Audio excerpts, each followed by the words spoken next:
22 feet of polished gold, erected in broad daylight, and they are counting on you to see the artwork, not the mechanism. This is classified information hiding in plain sight. They have been running this program for 3,200 years. The file opens at Abu Simbel, 1264 BCE. 4 colossi, 65 feet of stone, carved to a single specification. Make this man look permanent. Make him look inevitable. The directive hasn't changed. The technology has simply been declassified into culture, repackaged so completely that we mistake the weapon for the decoration. Ramesses knew the manual. Every regime that followed knew it too. The statue is not the monument. The statue is the message. And the message is always a cover story for the same ancient operation: manufacture legitimacy before the people discover it was never real. The question they never want answered: what happens when the stone starts to crack? The sandstone cliff. They were not commissioned as decorations. They were commissioned as broadcasts. Each figure bears the face of Ramesses II. He built them at the southern border of his empire.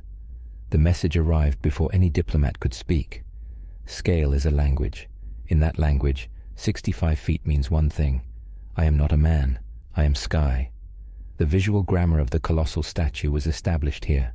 The face elevated above human sightlines, the posture immobile, eternal, the material chosen for permanence. Ramesses was communicating divinity, not authority. Authority can be challenged. Divinity, in theory, cannot. The poet Percy Bysshe Shelley read the grammar correctly. He wrote, "My name is Ozymandias, King of Kings. Look on my works, ye mighty, and despair." The inscription remained. The empire did not. The statue outlasted the empire, but not intact. The Romans inherited the form and immediately tested its limits. Nero commissioned a bronze colossus in his own image, 100 feet tall, positioned at the entrance to his palace complex, which occupied a third of Rome. Not saturation, assertion at maximum volume. After Nero's death, his successors moved quickly. They did not demolish the colossus. Demolition leaves rubble, and rubble invites questions. They replaced the head several times. Different emperors inherited the body Nero built. The bronze survived. The face did not. Nero had constructed the instrument of his own erasure and named it a monument. Augustus ran the counter-operation. No single overwhelming structure.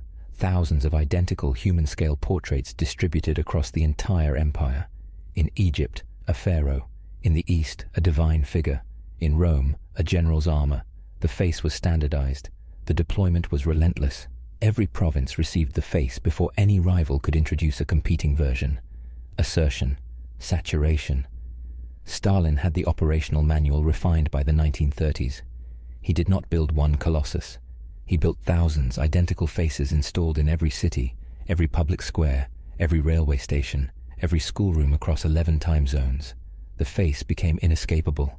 On stamps, on money, on factory walls, on children's textbooks. When a face is reproduced 10,000 times, it stops being a man. It becomes a climate. Mao Zedong ran the same playbook across China.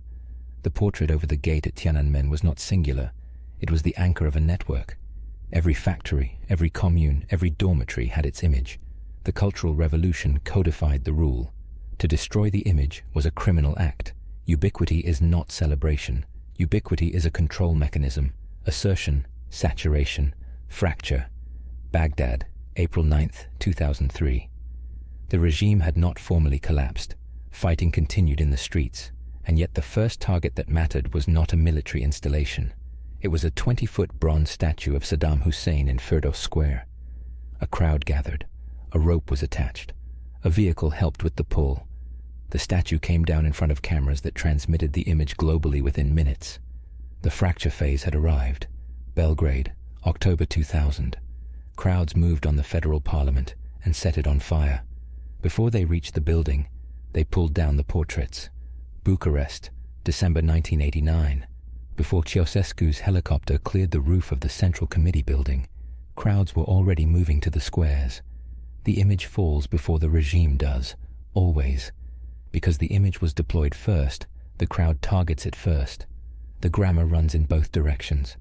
Budapest, 1956. Stalin's Colossus was craned from its base in the middle of the night, leaving only the boots on the pedestal. Bronze boots, standing, no body above them. The population woke to boots and nothing else. The order that authorized the removal has never been fully declassified. Someone decided that boots alone were less dangerous than the whole. That calculation may have been wrong. The gold catches the Florida sun. It reflects everything. It reveals nothing.